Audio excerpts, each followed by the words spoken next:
శ్రీచక్ర జ్యోతిష్య అభిమానులకు స్వాగతం. ఇప్పుడు ఒక జాతకం చూద్దాం.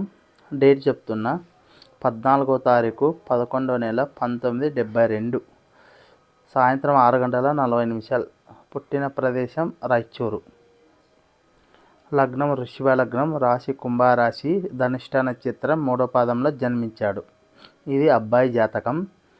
లగ్నంలో శని వక్రించినాడు. మళ్ళా ద్వితీయంలో కేతు, పంచమంలో శుక్రుడు, 6లో కుజ రవులు, సప్తమంలో బుధుడు, అష్టమంలో గురు రాహువులు, దశమంలో చంద్రుడు. గమనించండి రాశి చక్రం. అలాగే ఈ జాతకునికి వివాహం కాలేదు, అది నెక్స్ట్ వీడియోలో చూద్దాం. ఇప్పుడు ఏమంటే జాతకునికి మైండ్ చెరిగా లేదు, అంటే జ్ఞాపక శక్తి తక్కువ ఉండడం, మాట్లాడే విధానం, అది ఎందుకు జరిగింది చూద్దాం. అంటే అనారోగ్య స్థానం చూడాలి మనము. 6, 12, 8. ఇక్కడ 6వ స్థానంలో సప్తమ వ్యయాధిపతి కుజుడు రావితో కలిసి ఉన్నాడు. 6వ స్థానం పాడైంది. 8వ స్థానంలో పాపి అయిన గురువు స్వస్థానంలో ఉండి రాహుతో కలిసినాడు. 8వ స్థానం పాడైంది. 12వ స్థానాన్ని కుజుడు 7వ దృష్టితో చూస్తున్నాడు. 12వ స్థానాన్ని జరిపినాడు. గురువు 5వ దృష్టితో చూసి గురువు జరిపినాడు.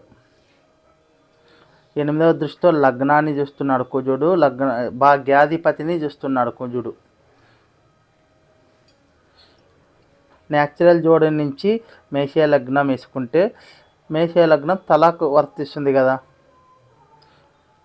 అంటే కుజుడు తలకు వర్తించడు, అంటే తలకు సంబంధించిన వ్యాధులు వస్తామని చెప్పొచ్చు. ఎందుకంటే ఇక్కడ కుజుడు బలంగా దెబ్బతీసినాడు. 6వ స్థానాన్ని, 12వ స్థానాన్ని, లగ్నాన్ని, భాగ్యాధిపతిని, భాగ్యస్థానాన్ని కుజుడే దెబ్బతీసినాడు. అంటే తలకు సంబంధించిన వ్యాధి అని చెప్పొచ్చు. అంటే మైండ్కి సంబంధించింది, మైండ్లో ఏదైనా బ్లడ్ సర్కిల్ అలాంటి వల్ల అలా జరిగిందని చెప్పొచ్చు. భాగ్యస్థానాన్ని 4వ దృష్టితో చూస్తున్నాడు, కావున జ్ఞాపక శక్తి కానీ పోయింది అక్కడ అని చెప్పొచ్చు.